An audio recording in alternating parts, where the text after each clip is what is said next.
So, Sarah, welcome. Thank you so much for taking the time with us. So, to start off with, you are an expert in communication, and I've seen you talk at numerous meat industry conferences around how important communication is for processors. So, let's just start with why is this such an important thing for processors to have centered in their operations? I believe that communication is central to leadership and that communication is code for leadership. And our employees, our team members, our partners, they need clarity in what does winning look like. They need clarity in what is it that I'm doing well. We need clarity in the things that we all are hoping to achieve. And so I need clear targets. Communication is the pathway.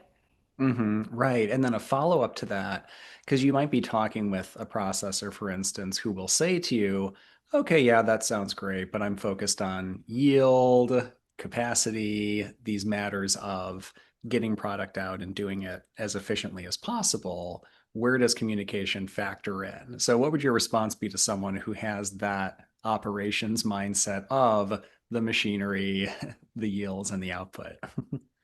Technology, process, they're all fabulous. You have to have them. But the connective tissue is that, well, what do we actually do with it? Why does this matter? Tell me about the sequence. And I need to really understand the for sake of what. And so if I have great tech, I've got great systems. Yes, but we're humans, right? And communication language is unique to us, right? The words connect us. And so we have to have it if we really are driving toward excellence. Right. And so looking at communication now from a different angle, because we're talking about inside the plant and so on. Communication is also important among other industry partners because with Meetingplace, we're speaking to processors, but you also have the regulators and then the farmers who are actually raising the animals, who are then harvested and processed into products.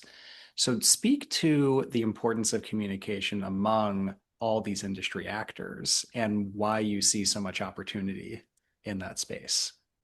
You bet. Collaboration is really important in our supply chain because it's a long supply chain. There's so many pieces to this puzzle. And how can I expect to be excellent if I don't have a clear transfer, right? I don't have, again, these expectations that have been established in this language that helps us understand, okay, are we on track? How can I help when there are gaps?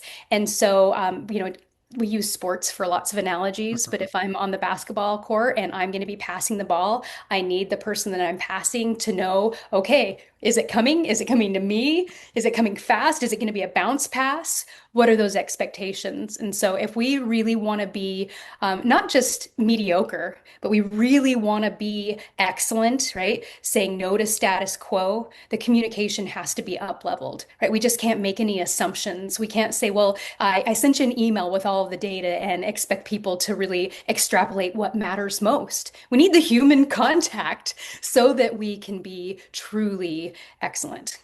Right, right. And then one quick follow-up to that point. When you and I talked previously, you were getting at how you've been in this space now for years, talking to different industry players, but you still see the same conversations coming up, the same unresolved issues between, for instance, processors and producers. Right. Why do you think these are such thorny conflicts, and how does collaboration help us overcome those? Oh, that's the million-dollar question I think everybody is asking.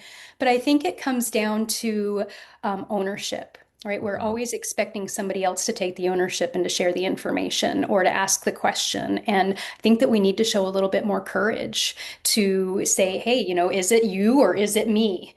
And have some consideration for the others and say, here's how I can show up to be even better for you.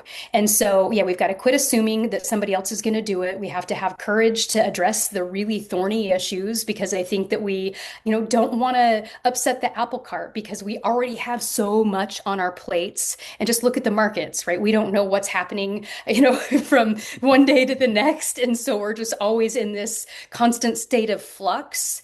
And we can't let that kind of muddy water be the excuse, right? We have to have that high courage, marry that with some really good consideration for the worlds that the others are living in, and say, all right, so what now what?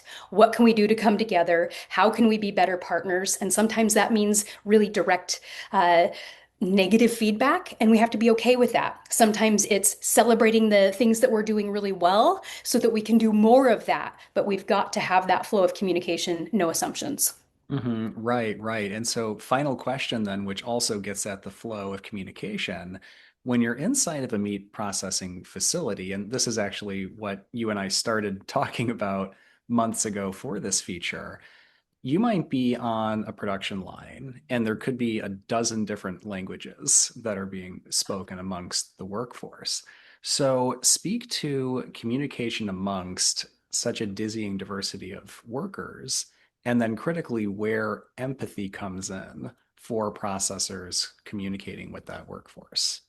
Hmm. I think that there are two things that everybody wants, no matter their culture, their experience, anything. And I think that it's to be heard and to know that they belong. Right. And so it's really important that we are listening to what our teams are saying and how they are feeling so that we can really reflect back this understanding and let them know that, you might be feeling uneasy and we recognize that, but we're here for you and we want you to be here despite the fact that it might not feel really great right now. And what feedback do you have so that we can improve? And so empathy is really just identifying the emotion and why people are feeling the way that they are feeling. And I think that it goes both the maybe difficult emotions and the really exciting emotions, right? We have to recognize all of the things that our people are bringing. Because I think that, despite the fact that it might be a little bit muddy out there, I think that when I go to plants and when I see people, we have people that genuinely love their jobs, and there are things that really light them up and get them excited. And so let's recognize that. And then we know that there are some things that might be giving them some heartburn. And so let's not just bury it under the systems and the procedures. And, we have an employee survey or, other ways to, get this feedback. Like, let's go head on and talk about them and come up with some solutions. Right. And you are hardly an anti-technology person, but I think you make an important distinction that the things you just laid out, the newest tech doesn't replace that intuition, that hard work. Can you quickly speak to that, please? Right? That human heart can never be replicated, right? I love AI, but it needs to have a good master. It needs to have somebody who understands the nuances and that can really know is, this is something that is real or is this fear? And then so I think that the human touch is never going to be replaced by technology, right? That's why we all love coming together in person and sharing, and we love using tech to make things easier. But we need the heart. All right, perfect. Well, Sarah, thank you so much for your time and talking to us here at Meetingplace. You bet. Thank you so much.